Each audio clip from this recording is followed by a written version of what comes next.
오늘 말씀은 마태복음 4장 1절에서 4절 말씀입니다. 다 함께 봉독하시겠습니다. 그때에 예수께서 성령에게 이끌려 마귀에게 시험을 받으러 광야로 가사 40일을 밤낮으로 금식하신 후에 줄이신지라. 시험하는 자가 예수께 나와서 이르되 내가 만일 하나님의 아들이어든 명하여 이 돌들로 떡덩이가 되게 하라.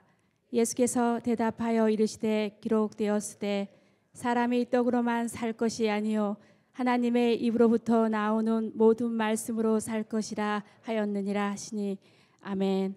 오늘은 마태복음 8번째 시간, 사단의 시험에는 예외가 없다, 사단의 시험에는 예외가 없다라는 제목으로 말씀을 드립니다. 결론부터 말씀드리자면 예수님이 광야에서 사단에게 시험을 받으셨어요. 그 예수님이 사단에게 시험을 받았다면 인간 모두도 예외 없이 사단의 시험 가운데 놓여 있다, 이 사실을 알아야 된다라는 것이죠. 예수님도 사단에게 시험을 받았는데 우리에게 어떻게 사단의 시험이 면제될 수 있겠습니까? 그렇다면 또 알아야 될 것이 무엇이죠? 오늘 본문을 통해 사단은 우리에게 모든 영역에 있어서 유혹하며 시험을 주는데 예수님이 어떻게 유혹을 이기셨나, 어떻게 이 시험을 이기셨나 보면서 우리도 이때 이렇게 하면 이길 수 있구나, 우리도 이때 이렇게 하면 오히려 하나님의 거룩을 드러낼 수 있구나 라는 사실들을 오늘 본문을 통해서 하나하나 알아가자는 것입니다. 자, 오늘 본문은 이렇게 시작됩니다. 그때 예수께서 성령에게 이끌리어 마귀에게 시험을 받으러 광야로 가사 40일 밤낮으로 금식하신 후에 줄이신지라. 이 그때가 언제죠? 마태복음 3장 마지막에 보면 예수님이 세례 요한에게 요단강에서 세례를 받습니다. 세례를 받을 때 성령이 임하면서 하나님의 음성이 들리죠. 이는 내 기뻐하는 자고 내 사랑하는 아들이다. 바로 이 말씀을 듣는 직후에 예수님께서 성령에 이끌려 광야로 가시고 난 다음에 마귀에게 시험을 받게 되었다는 것입니다.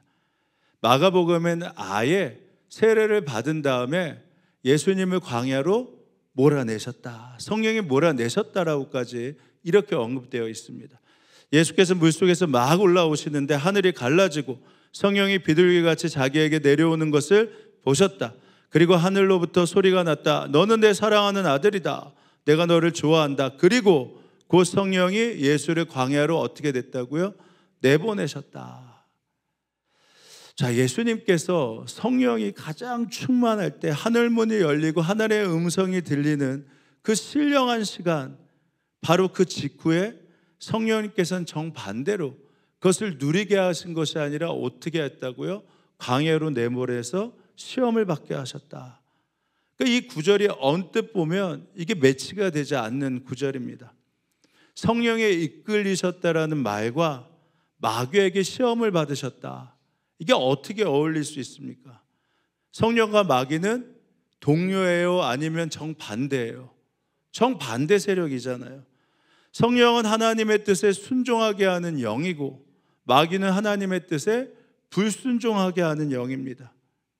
그런데 이 두 가지가 어떻게 동시에 예수님에게 역사할 수 있는지 이게 참 이해하기 힘듭니다. 게다가 성령님이 마귀에게 시험을 받게 하시려고 광야로 내보내셨는데 그것뿐만 아니라 그 시험이 언제 시작되냐면 광야에서 40일 동안 금식하신 다음입니다. 성경은 이렇게 얘기하잖아요. 몹시 시장하셨다. 그러니까 이 상황에서 시험을 받았다, 이걸 어떻게 해석하고 어떻게 이해해야 될까요? 먼저 답을 얻어야 될 게 무엇이냐? 마귀는 언제 어느 때나 시험을 주는데 특별히 영적으로 충만할 때도 시험을 우리에게 줄 수 있다, 이 사실을 알아야 되는 것이죠. 그러니까 승리 뒤에 시련이 올 수 있고 은혜 뒤에 시험이 기다리고 있다. 가장 성령이 충만할 때도 그가 시험으로 넘어질 수 있다. 이것이 우리의 신앙생활에서 배우는 진리라는 것입니다. 창세기 15장에 보면 하나님께서 아브라함을 가나안으로 이끄신 다음에 내가 내 아내를 통해서 후손을 주겠다 말씀하셨잖아요. 근데 시간이 지나도 어떠한 역사도 없는 것입니다. 아브라함이 굉장히 낭망해요. 분명히 내 아내를 통해서 하늘의 별과 같이 땅의 모래같이 자손을 주신다고 했는데 하나님은 언제 주십니까? 하면서 아쉬움을 하나님께 표하죠. 그때 하나님께서 나는 반드시 약속을 지켜라고 하시면서 어떻게 하냐면 하나님의 약속의 증거로 불 사이로 제물을 준비하고 하게 하신 다음에 불 사이로 지나면서 뭐라고 말씀하세요? 나는 이것을 지키지 않으면 심지어 하나님이 말씀하셔 죽는 것과 마찬가지야. 하나님이 오히려 내가 이것을 지키지 않으면 죽는 것과 마찬가지야라고 하면서 아브라함이 그것들을 보게 합니다. 그러니까 아브라함에게 있어서 창세기 12장에 하나님의 말씀을 듣고 가나안으로 온 것보다 이 시간이 하나님을 체험하면서 하나님의 약속이 가장 놀랍게 증거되는 시간이었어요. 그렇다면 아브라함에게는 지금 영적으로 가장 믿음이 강하고 가장 충만한 시간이죠. 근데 이 시간 다음에 아브라함이 집에 돌아왔는데 오자마자 기가 막힌 일을 겪습니다. 사라가 굉장히 예민했잖아요. 아기를 낳지 못하고. 그때 도착한 아브라함 너무 충만하고 하나님의 약속이 이거야라고 말을 해야 되는데 그것도 전에 얘기하는 거면 여보 나는 안 되나 봐. 나는 아기를 낳기는 글렀어요. 그러니까 내 몸종 있잖아요. 하가를 통해 오히려 아기를 낳으세요. 이렇게 말을 합니다. 그러면 여러분 같으면 어떻게 말씀하시겠어요? 자, 근데 어떻게 나오나 보세요. 사레가 아브라함에게 말하였다. 하나님께서 나에게 아기를 가지지 못하게 하시니 당신은 나의 여종과 동침하십시오. 하갈의 몸을 빌려서 집안의 대를 이어갈 수 있기를 바랍니다. 그 무슨 말이야? 내가 방금 하나님께서 약속을 하신 것을 보고 왔어. 하나님이 틀림없이 이 약속을 지키신다고 하나님의 목숨까지 걸면서 얘기했어. 무슨 소리야? 라고 해야 되는데 뭐라고 나와 있어요? 아브라함은 사레의 말을 따랐다. 그 말에 있어서 말도 하지 못하고 그냥 하갈과 동침하게 되었다는 것입니다. 이것이 우리의 현실이죠. 영적으로 높은 경험을 하며 충만하며 이제는 넘어지지 않을 것 같은데 그 다음 순간에 푸른 초장이 계속 이어지면 믿어져요. 근데 그 순간에 갑자기 이 푸른 초장이 광야가 되지 않습니까? 그럼 대부분의 사람들은 그 믿음이 있어도요, 그 확신이 있고 체험이 있어도 순식간에 시험에 들고 넘어지고 좌절하게 되는 것입니다. 엘리야를 봐도 그렇잖아요. 열왕기상 18장에 보면 어떤 일이 있습니까? 성경 역사 중에 가장 큰 기적이 일어난 순간입니다. 영적 싸움에서 가장 큰 싸움을 승리했던 시간이에요. 바알과 아세라를 섬기는 제사장 850명과 혼자 싸웠는데 어떻게 됩니까? 이겼어요. 게다가 3년 반 동안 비가 내리지 않았는데 하나님께서 말씀하신 걸 믿고 선포했을 때 3년 반 동안 비가 내리지 않았던 그 땅에 비가 내리는데 억수같이 내립니다. 그러니까 지금 다른 사람들이 볼 때뿐만 아니라 자기 스스로에게도 영적인 최고점에 하나님이 살아계시구나, 하나님이 이렇게 역사하시는구나 라고 너무너무 흥분하고 기뻐할 때예요.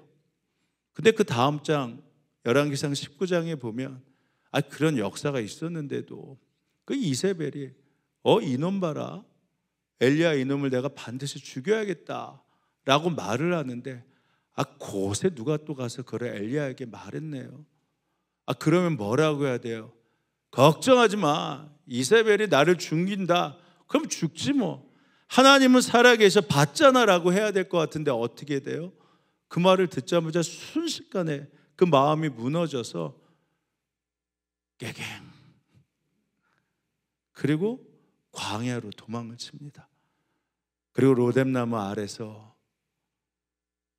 하나님 나를 죽여주십시오, 이런 좌절을 경험하게 됩니다. 이렇게 놀라운 영적 경험을 하고서도요, 광야에 내몰리고 시험을 받게 되면요, 그때야 내 믿음의 근간이 무엇인지 다시 한번 알게 되는 것이죠. 그러니까 왜 광야로 내보내시는지, 시험받게 하시는지 우리는 알게 됩니다. 그때야말로 내 믿음의 실상이 정확하게 드러나는 것입니다. 하나님의 축복이 있을 때, 성공할 때, 시련이 없을 때는 누구나 다 돕고 나누면서 윤리와 교양을 이야기하면서 아주 품위 있게 살 수 있습니다. 내가 살만한 것을 넘어 나눌 힘이 있을 때는 뭐든지 다 할 수 있을 것 같아서 인심이 후해져요. 이웃과도 나눌 수 있고요, 도와야지 하면서 믿지 않는 가족들에게 잘하고 부모님께 효도도 하고 남편도 사랑해야 되고 어떤 말을 들어도 인내할 수 있습니다. 나는 성공과 실패, 좋은 환경과 나쁜 환경 때문에 나는 바뀌지 않아 라고 이야기합니다. 근데 그렇게 말을 했는데 갑자기 돈이 없어져요. 병이 들어요. 나는 도와줬는데 누가 나를 돕지도 않습니다. 그런 환경과 광야에 내몰리잖아요. 그럼 담대한 믿음도, 윤리와 교양도, 품위도 다 사라지고 소용없어집니다.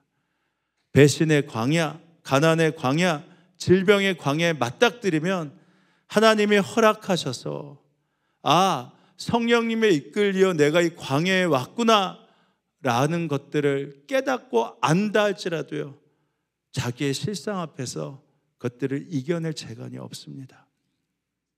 그래서 어떤 경우에는 이해할 수 없지만 성령님이 마귀를 사용하셔서 우리를 광야에 내몰고 금식하게 하시고 줄이게 하신 다음에 시험받게 하시는 경우를, 그 이유가 무엇인지 알게 됩니다. 오히려 내 안에 불순물을 다 제거케 하시는 거예요. 그래서 어느 때나 온전하고 흠이 없는 성도가 되게 하시고 오히려 그것들을 이겨낼 수 있게 하시려고 사단에게 우리를 내어 맡기는 그 허용을 허락해 주시는 겁니다. 그래서 오늘 본문에 정확하게 성령에 이끌려 마귀에게 시험을 받았다라고 했을 때, 마귀가 시험을 주는 거는 뭐라고 해요? 템테이션이라고 하잖아요. 유혹. 근데 여기에는 뭐라고 적혀 있냐면 테스트라고 적혀 있어요. 하나님이 마귀에게 내어 맡기는 겁니다. 이때 너의 실상이 드러나는 거야. 물론 마귀의 최고의 기술은 사람들로 하여금 자기의 존재를 인정하지 못하도록 하는 겁니다. 말하자면 세상에는 마귀가 없어요. 그래서 어떤 일을 저질러도 괜찮습니다. 또 어떤 경우에는 이게 시험인데 시험이 아닌 것처럼 느끼게 만들어요. 마치 편지를 쓸 때 자기 이름을 내지 않고 익명으로 말하는 것, 마치 말을 할 때 자기 생각을 숨기고 다른 사람이 이랬어요 라고 말하는 것, 그런 것처럼 사단이 우리를 익명으로 넘어지게 합니다. 사람 앞에서 정정당당하지 못하고 비겁하게 뒤에서 사람들을 선동하고 조종하여 무리를 일으키고 악한 소문을 퍼뜨려서 의심하게 하고 비판을 하게 하면서도 결정적인 순간에는 자기의 이름을 쏙 빼는 겁니다. 자기의 생각을 쏙 빼는 것처럼 말해요. 그래서 상처와 피해가 있는데도 정작 누가 이랬는지, 누가 시작했는지 모르게 만듭니다. 이게 마귀의 속성이잖아요. 무명으로 하면 어느 누구도 알 수 없어요. 믿지 않는 자들은 이러한 마귀의 속성조차 알지 못해서 무차별하게 다 노출되고 무차별하게 당하죠. 근데 우리는 안 그러잖아요. 신앙이 있고 기도하다 보면 마귀의 속성들을 속속히 잘 알기 때문에 지금 이 상황이 지금 내 잘못 때문에 있는 상황인지, 마귀에게 넘어진 상황인지, 아니면 하나님께 시험받고 있는 테스트의 상황인지 얼찌간치 구분이 됩니다. 문제는 이렇게 잘 알고 가르치고 말하면서도 어떤 때는 마귀가 시키는 대로 따라가고 행동하고 말한다는 것이죠. 참고 싶어도 참아지지 않고 안 하고 싶어도 안 할 수가 없습니다. 시기와 질투 가운데 넘어지고요, 육신의 걱정과 두려움에 있을 때 당당하지 못합니다. 이것은 지성과 인격, 나이에 상관없습니다. 믿음의 연배, 직분에 상관없습니다. 그래서 실생활에 직면하게 되면 이게 만만치가 않습니다. 이렇게 마귀는 끊임없이 우리를 미혹하고 넘어지게 할 뿐만 아니라 하나님의 테스트 가운데 우리가 마귀를 통해서 시험을 받게 되는데, 그래서 오늘 본문에 보면 전천후로 시험을 받지만 이 육적인 면에서, 그리고 정신적인 면에서, 그리고 영적인 면에서 마귀가 우리를 하나님의 허용 안에서 테스트하는 것을 알게 되죠. 그래서 이 시험에 대해서 어떻게 반응하고 이겨내느냐에 따라서 크리스천이 영적인 성숙에 이르게 되고 하나님의 뜻에 자신의 보폭을 맞추며 살아갈 수 있게 됩니다. 첫 번째는 뭐라고 말씀드렸죠? 육적인 영역이에요. 물질적이고 육체적인 시험입니다. 이 시험은요, 마귀가 우리 인류가 처음 시작할 때서부터 했던 시험이에요. 하나님의 허용 가운데 있었던 시험입니다. 이 먹는 것이 문제잖아요. 뱀이 여자에게 뭐라고 해요?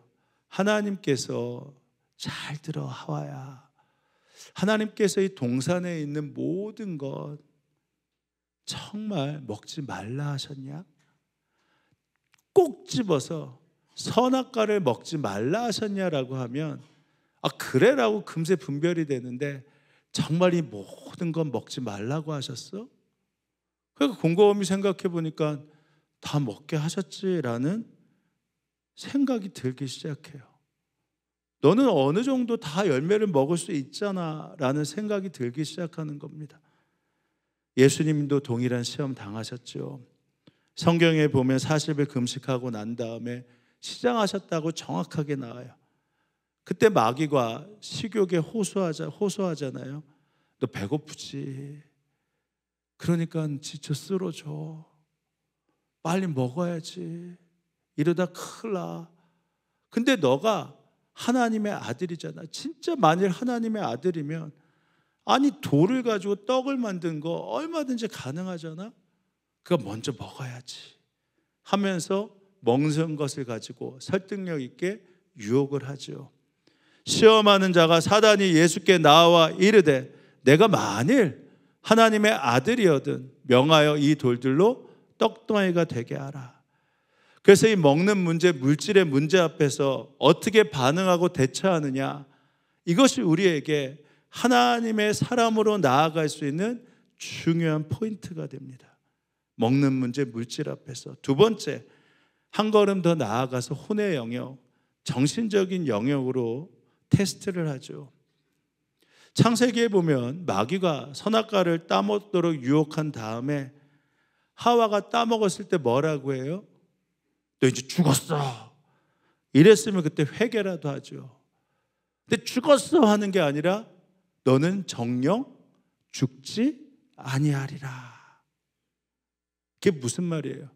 아니 너는 특별하게 하나님이 창조하셨는데 아니 그거 한 개 먹었다고 하나님이 죽이시기나 하겠어. 너는 특별한 존재잖아. 그러니까 정정 죽지 아니하리라. 이게 예수님에게도 똑같이 적용되죠. 내가 높은 데서 떨어져. 근데 넌 특별하잖아. 천사들이 너를 수종하고 발을 맞춰가지고 하나도 상하지 않게 할 거야. 너는 특별하잖아. 마귀가 예수를 거룩한 성으로 데려가다가 성전 꼭대기에 세우고 이르되 만일 내가 하나님의 아들이거든 뛰어 내려라. 기록되었으되 그가 너를 위하여 그의 사자들 천사들을 명하시리니 그들의 손으로 너를 받들어 발이 돌에 부딪히지 않게 하리라. 너가 하나님의 아들이면 너가 특별하다는 거 지금 증명할 수 있는 시간이야. 사람들이 봤을 때 꼭대기에서 떨어졌으면 다치고 죽을 수 있는데 너는 특별하니까 죽지 않잖아. 그러니까 그거 보일 수 있는 시간이니까 뛰어내려. 목사라고요, 장로라고, 이번에는 권사님은 빼야지. 집사라고 안심할 수 없고 3대가 그리스도인이라고 모태신앙이라고 안심할 수 없습니다. 마귀는 이런 것 없이 마구 돌아다니면서 너가 목사인데, 너가 장로인데, 너가 3대째 믿는데, 너가 모태신앙인데, 그러면 이 정도는 괜찮아, 너가 특별하잖아 라고 하면서 자꾸만 이 영적인 영역이 아니라 정신적인 영역에서 넘어지게 하는 겁니다. 우리나라에서는 예수님과 그리스도가 싸운다고 하죠. 한쪽에서는 예수의 이름으로 나오고 한쪽에서는 그리스도 기독교라는 이름으로 나옵니다. 그래서 교단이 너무 많아요. 기독교 뭐뭐뭐, 예수교 뭐뭐뭐. 그래서 나중엔 헛갈려요. 이게 기독교였냐 예수교였나. 근데 이제는 좌우 진영에서 성경과 성경을 가지고 싸웁니다. 진리와 진리를 가지고 싸워요. 진리는 뭐죠? 살리는 거예요. 살리는 쪽에 우리의 진리의 눈이 열려야 됩니다. 자꾸만 그 사람 때문에 죽는다면요, 그거는 진리가 아니에요. 죽이는 겁니다. 근데 진리와 진리를 가지고 싸우면서 겉으로 보면 틀릴 게 하나도 없습니다. 속마음은 다 내가 옳고 내가 맞다라고 생각해요. 왜냐하면 특별하다고 생각하니까. 이게 우리에게 있어서 있는 두 번째 시험이에요.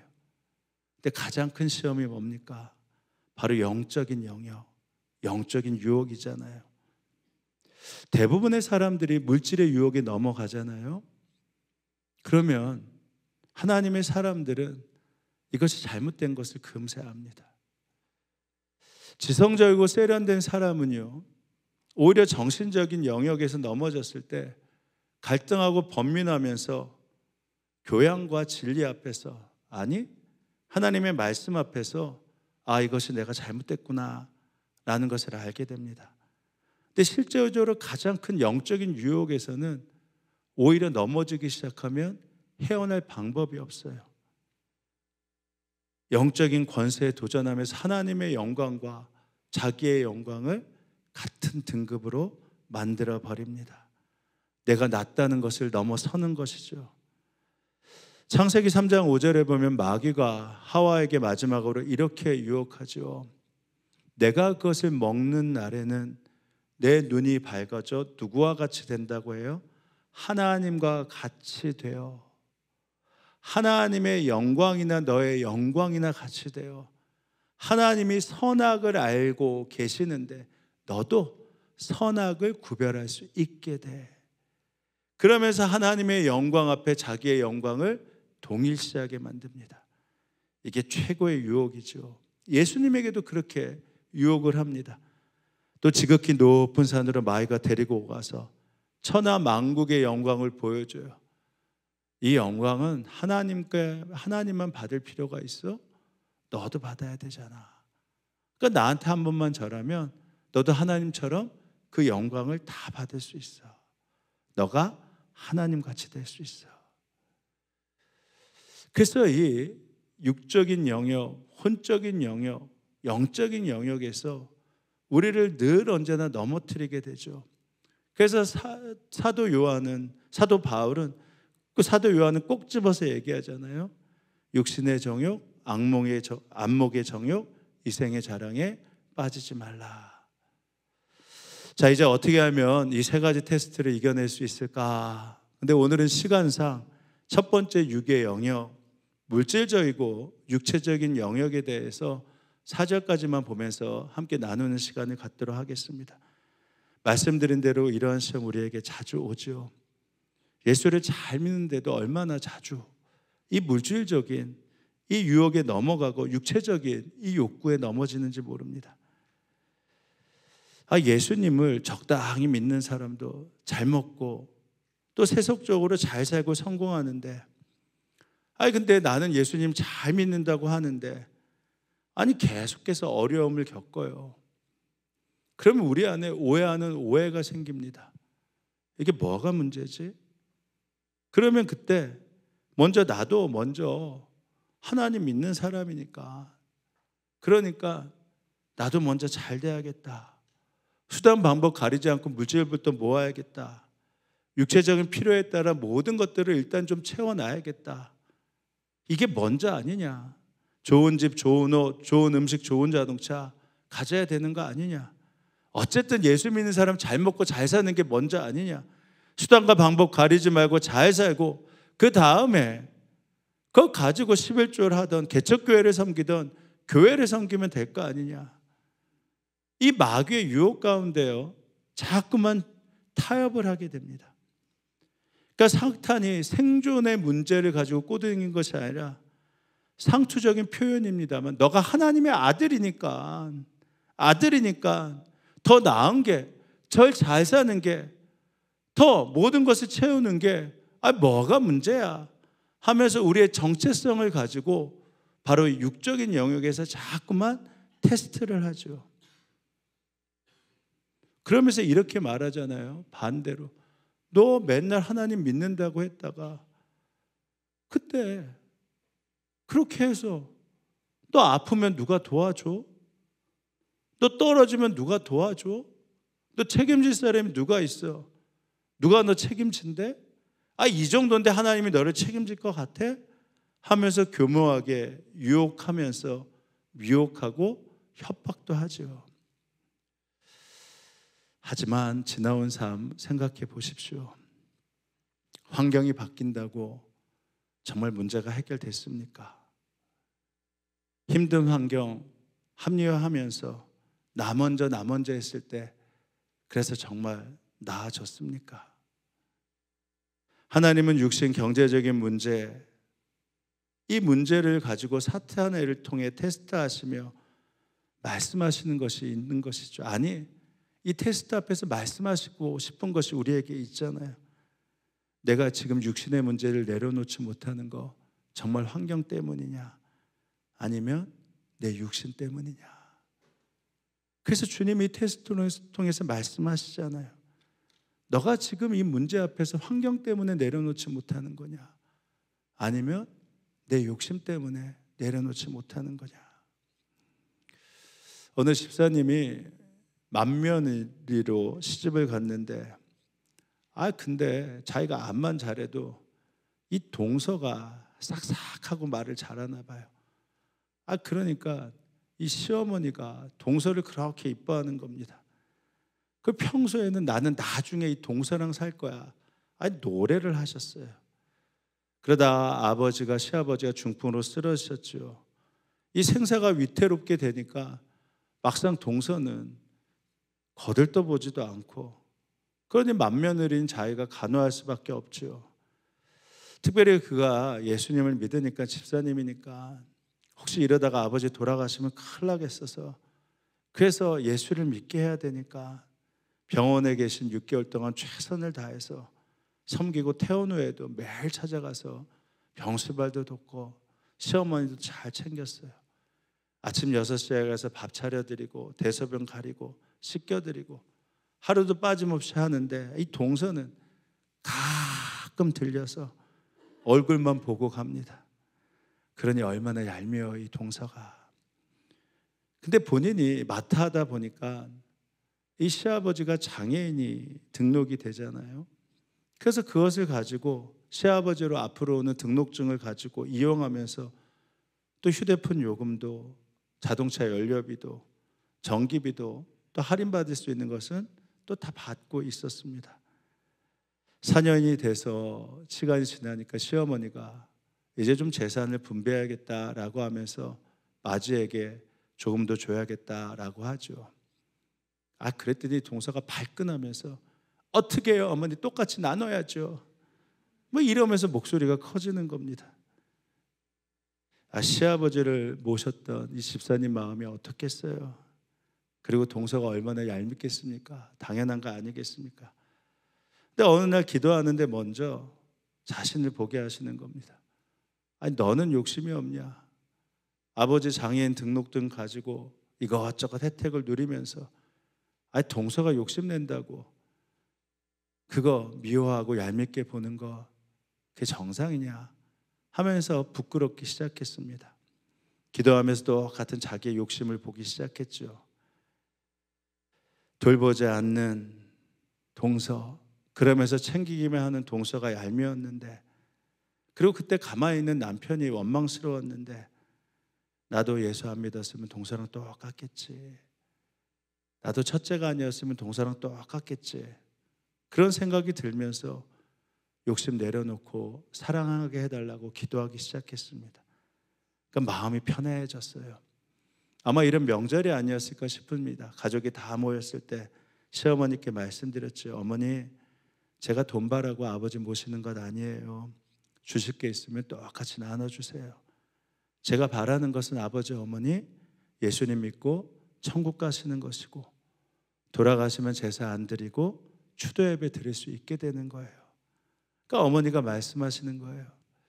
내가 제사 안 드리는 것 때문에 이제 늘 둘째를 생각했는데, 이제 보니까 너가 나중에 제사가 아니라 추도 예배라도 드려주게 생겼구나, 이렇게 말씀을 하신 겁니다. 장애인 등록증으로 얻은 혜택 하나에 넘어지고, 재산에 넘어지고, 크고 작은 물질의 유혹에 넘어지는 일, 날마다 우리에게 찾아오지 않습니까?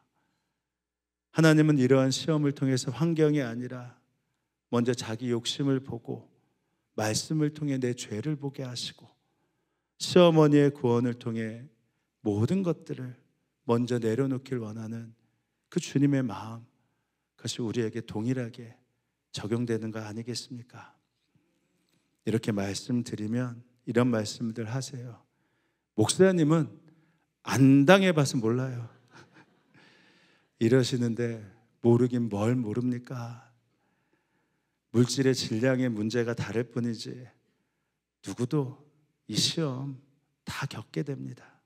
피해갈 수 없다니까요. 그래서 이런 테스트 앞에서 환경의 문제, 욕심의 문제를 이겨낼 수 있는 것이, 그래서 평소에 하나님의 입에서 나오는 말씀, 그 말씀이 있어야 되는 거예요.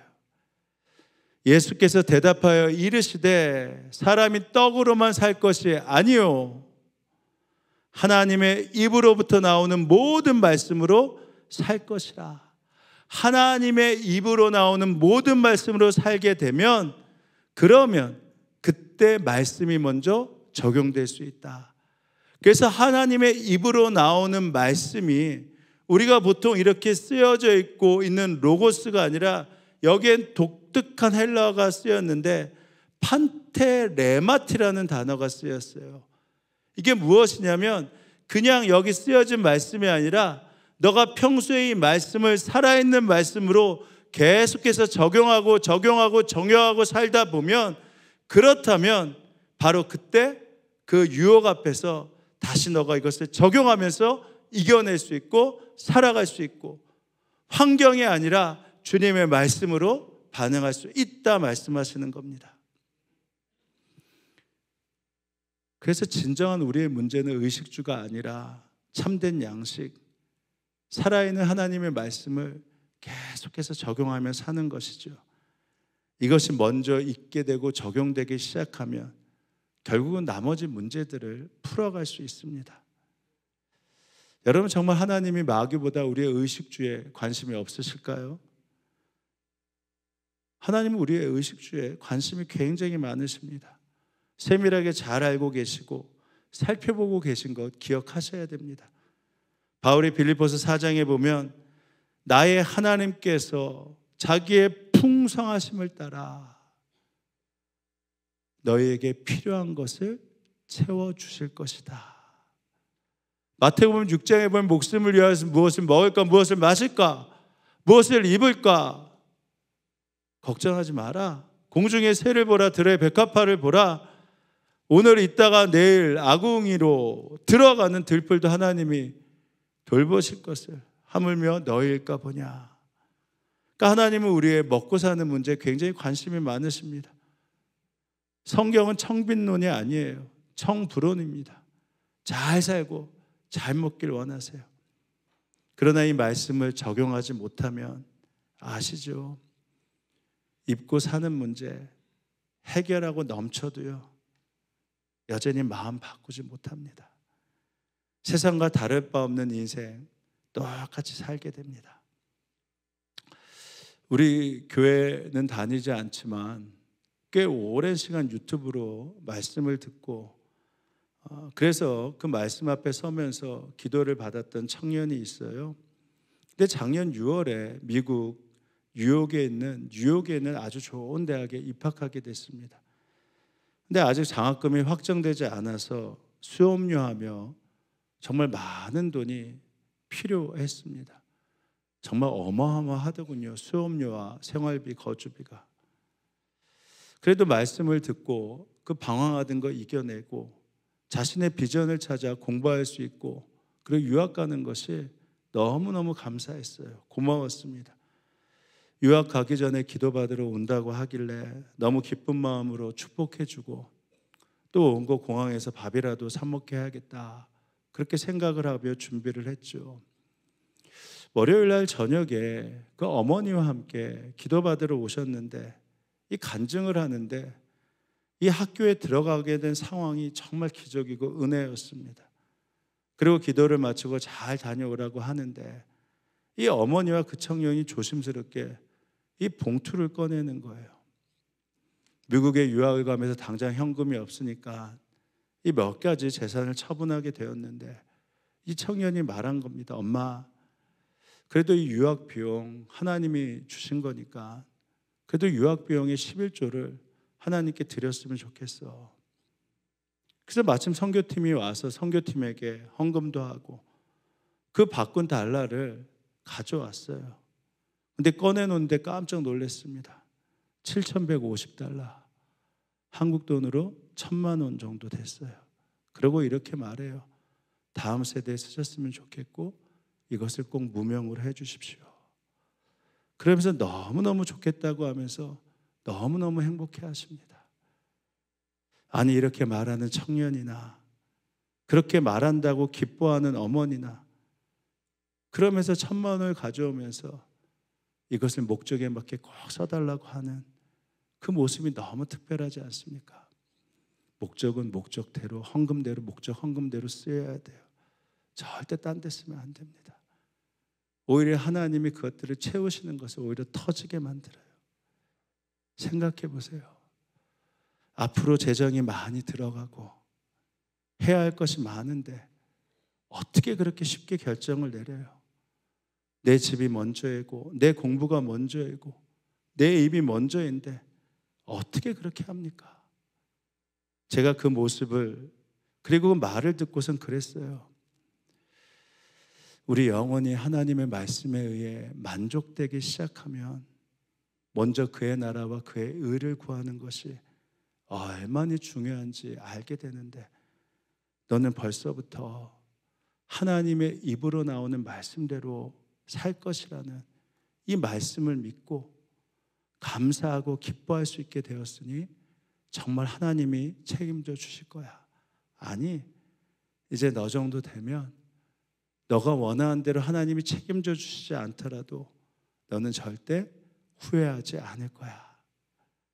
환경이 먼저가 아니라 하나님이 기뻐하는 자녀가 되었으니 정말 고맙고 장하다. 이렇게 축복하며 기도할 수 있었죠. 이제 말씀을 마칩니다. 이 청년을 보면서 그때 떠오른 말씀이 이것이었어요. 이에 마귀는 예수를 떠나고 천사들이 나와 수종 들더라. 시험을 받으시는 예수님을 하나님이 광야에 혼자 두신 것이 아니잖아요. 마귀의 시험 가운데서도 이미 3장에 성령님께서 임하셨다고 말씀하시고 성령께서 광야로 이끄셨다면 성령님이 동행하고 계셨던 거 아니겠습니까? 이 시험이 성령에 이끌려 하나님의 허락하신 시험이라는 거 절대 잊지 마셔야 됩니다. 우리 역시 하나님의 입으로 나오는 말씀 앞에 서게 되면 그래서 이것을 삶으로 적용하게 되면요 배고파도 괜찮고 배불러도 괜찮고 실패해도 괜찮고 성경해도 괜찮고 없어도 괜찮고 있어도 괜찮고 살아도 되고 죽어도 됩니다. 없으면 안 하면 되잖아요. 우리 하나님이 없는데 여러분에게 짐을 주시면서 이거 꼭 해야 돼, 그렇게 말씀하시는 분이겠습니까? 올해 우리 짐이 뭐예요? 하나님께서 요긴하게 주신 짐 외에는 아무 짐도 지지 말라. 아니, 이 어려울 때 없으면요 안 하셔도 돼요. 없으면 10,000원만 하셔도 됩니다. 하나님이 말씀하시면 그냥 말씀대로 하시면 돼요. 그게 우리의 삶이라고 말씀하면 교회도 그렇게 살면 되는 것입니다. 채우시면 하면 쓰면 되는 거고, 안 채우시면 안 쓰면 되는 거고. 이 건물 25년 넘었어요. 지하서부터 이 3층까지 구석구석 가보십시오. 얼마나 깨끗합니까? 그러니까 여기는 고칠 거 하나도 없어요. 혹시 내부적으로 뭐가 고장나면 고치면 되는 거지, 25년 됐는데 이렇게 깨끗한 건물이 어디 있습니까? 하나도 고칠 필요 없어요.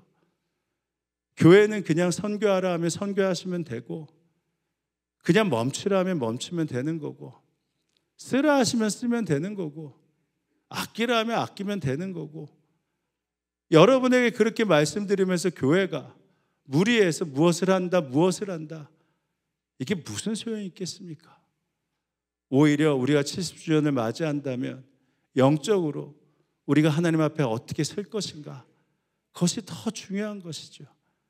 그래서 그때 말씀 앞에 서가면서 이 요긴한 짐 외에는 아무것도 지지 않을 때 그 자유함 누리면서 허락하시면 하고, 부유하면 하는 거고, 가난하면 멈추면 되는 거고, 이 짐을 왜 우리가 집니까? 우리가 하나님께 맡기면 하나님이 지어주시는 거잖아요. 그러니까 하나님에 대한 오해를 거두시면 됩니다. 하나님은 걷어가시는 분이 아니에요. 하나님께서 말씀하신 대로 그 테스트 안에서 허락하신 대로 살면 되는 것입니다. 절대 짐을 지지 마세요. 교회에 오면서 짐 지면서 이거 해야 되나 뭐 해야 되나 고민하지 마십시오. 그냥 허락하신 마음대로 하시면, 그러면 그게 여러분에게도 하나님의 은혜가 되는 것이고 교회도 하나님의 약속 가운데 서게 되는 것입니다.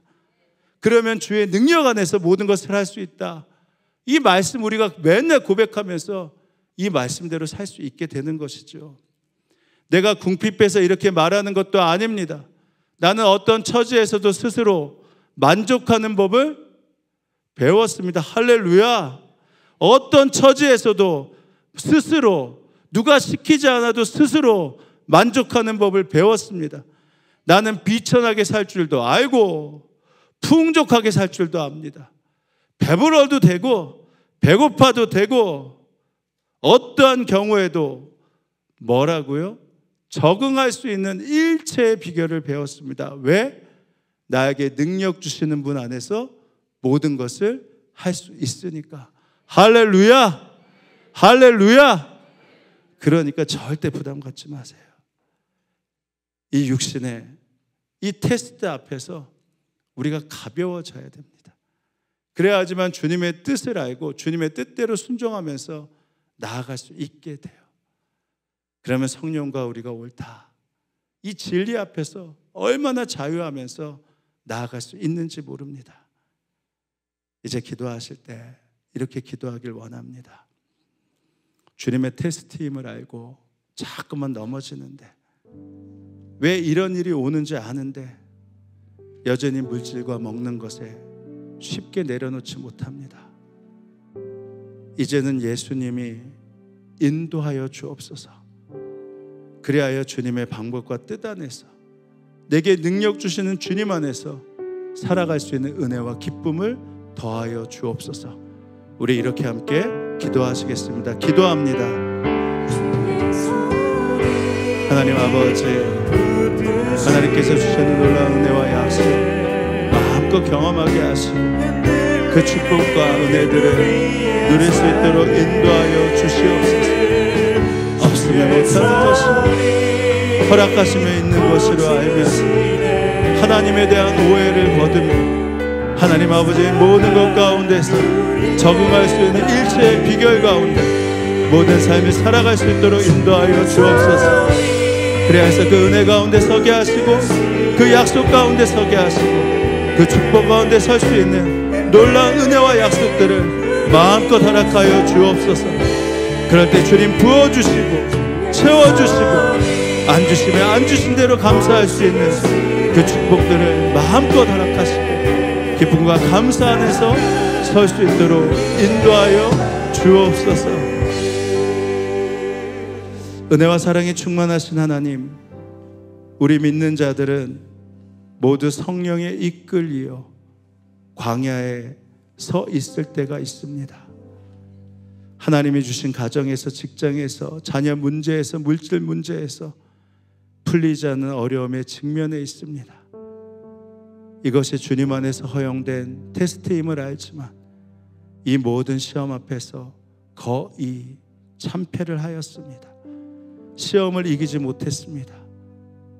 주님은 이제 하나님의 방법으로 시험을 이기라 하시오니 그동안 내 방법과 편법을 동원해서 지금의 힘든 환경을 벗어나고자 했던 마음을 내려놓고 하나님의 말씀이 판테레마티, 문장으로 기록된 말씀이 아니라 살아 움직이며 적용되는 말씀이 되게 하여 주옵소서. 그래야 해서 직장에서도 가정에서도 내 유익을 먼저 따지고 옳지 못한 방법을 강구하지 말고 주님의 말씀으로, 방법으로 철저하게 신뢰하며 이겨내게 하시고, 특별히 이번 설 명절 가족들과 만나고 친지들과 만날 때 이 마음 잊지 않게 하셔서 구원의 기쁨에 한 걸음 더 다가가게 하여 주옵소서. 북한을 위해 기도합니다. 서로의 체제를 인정하는 불안정한 평화가 아니라 모든 사람에게 자유가 선포되는 자유민주주의 체제로 통일이 준비되게 하여 주옵소서. 특별히 불행한 삶을 살다가 영원한 불행으로 살아갈 북한의 주민들을 위해서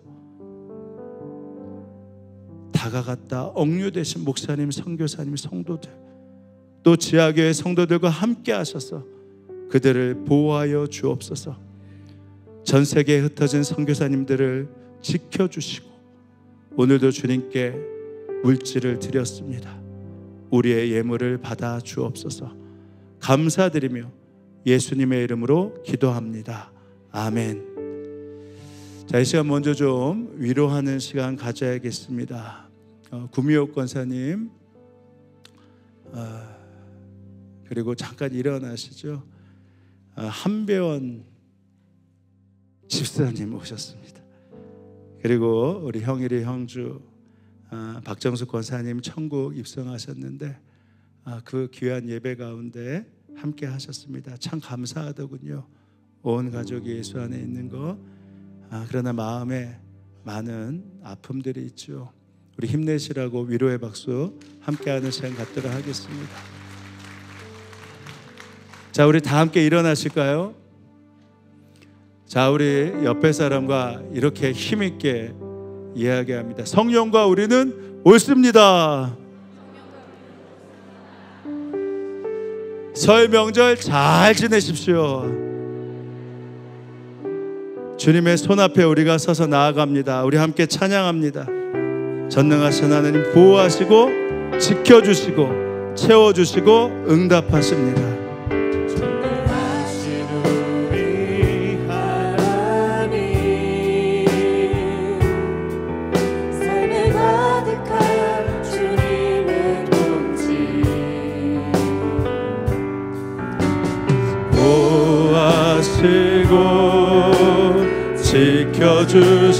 지켜주시네, 복 주시고 인도하시네. 살아계신 우리 하나님, 삶에 가득한 주님의 임재 불러주시고 채워주시네, 들으시고 응답하시네. 주의 손이 붙드시네. 흔들리는 우리의 삶을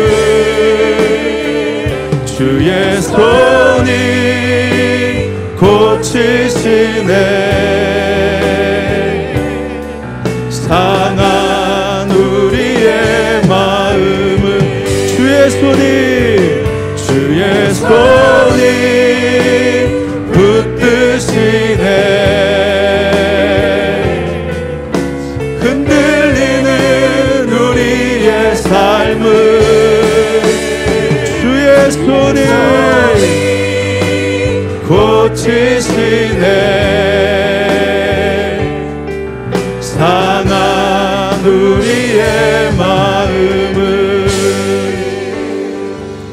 지금은 성부, 성자, 성령 삼일체 하나님의 은혜와 약속이 이 예배에 함께한 성도들 머리머리 가운데, 그들의 일터와 가정 가운데 지금으로부터 영원히 함께하옵시기를 간절히 축원하옵나이다. 아멘.